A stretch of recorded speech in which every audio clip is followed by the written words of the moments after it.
ఇండియాలో చైనీస్‌కి సంబంధించినయి చాలా వాటిని బ్యాన్ చేశారు. అందుట్లో అందరూ బాగా ఏలావెర్రిగా చేసిందేంటి? TikTok. TikTok. ఆ టిక్ టాక్‌ని బ్యాన్ చేశారు. టిక్ టాక్ అంటే అందరికీ ఎంత ఇష్టమో అక్కడి నుంచి ఇక సోషల్ మీడియాలో ఒక ఊపు మొదలైంది. ఈ యాప్స్‌లో అత్యంత ప్రమాదకరమైనయి బెట్టింగ్ యాప్స్. వాటిని కూడా చాలా వరకు బ్యాన్ చేశారు. అయినా దొరుకుతూనే ఉంటాయి. సోషల్ మీడియా అనంతం, లిమిటేషన్ లేదు. క్లౌడ్లో అన్నీ ఇమిడిపోతున్నాయి. రాడార్ వ్యవస్థ దగ్గర నుంచి అన్నీ ఇమిడిపోతున్నాయి. ప్లాస్టిక్ నిషేధం, ఎక్స్ట్రీమిస్టుల ఆర్గనైజేషన్స్ ఇట్లాంటివన్నీ మన సోషల్ మీడియాలో బ్యాన్ చేశారు. అక్కడక్కడ అప్పుడప్పుడు కనిపిస్తూ ఉన్న వాటిని ఉపయోగించకూడదు అనే జ్ఞానం ప్రతి మనిషిలో ఉండాలి.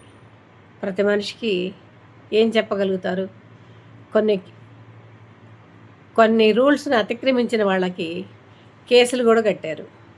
అది కొన్ని పొలిటికల్ స్టంట్లు, కొన్నేమో నిజమైనవి.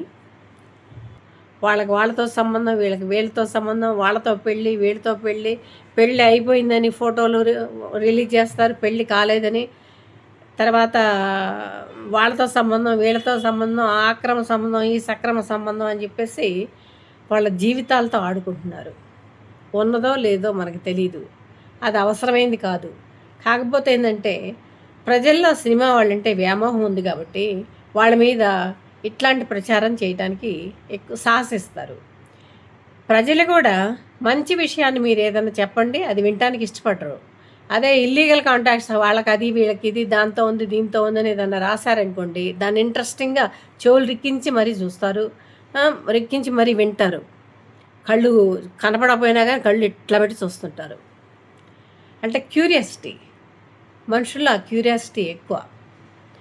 మన గురించి కాకుండా ఇంకొకరి గురించి ఏం రాసినా ఇష్టపడతాం, మన గురించి రాస్తే బాధపడతాం. అందరూ మనలాంటి వాళ్ళే కదండి, అది అర్థం చేసుకోలేరు. మనకి నొప్పి తగిలినప్పుడేమో నొప్పి, మిగతా వాళ్ళకి తగిలినప్పుడు మాత్రం నొప్పి కదా. కొన్ని మనస్తత్వాలని మార్చుకోవాలంటే చిన్నప్పుడు స్కూల్లోనే ఒక సబ్జెక్ట్ ఉండాలండి. ఇట్లాంటి దానికి ఏం చేయాలి, ఏం చేయకూడదు, ఎలా చేయాలి, ఎలా చేయకూడదు, తల్లిదండ్రులు కొన్ని నేర్పాలి, పాఠశాలలో గురువులు కొన్ని నేర్పాలి. ఇదివరకు drill period, general knowledge period అని ఉండేది. ఇప్పుడు అవి లేదు. ఎంతసేపటికి రుద్దటం ర్యాంకులు. ఆ మనిషి స్వతంత్రంగా తన మనసుతోనో తన ఆలోచనతోనో ఏది చేసే పని లేదండి. మొత్తం పిండి రుబ్బటం, ఆ రుబ్బిందంతా మైండ్లోకి ఎక్కించడం.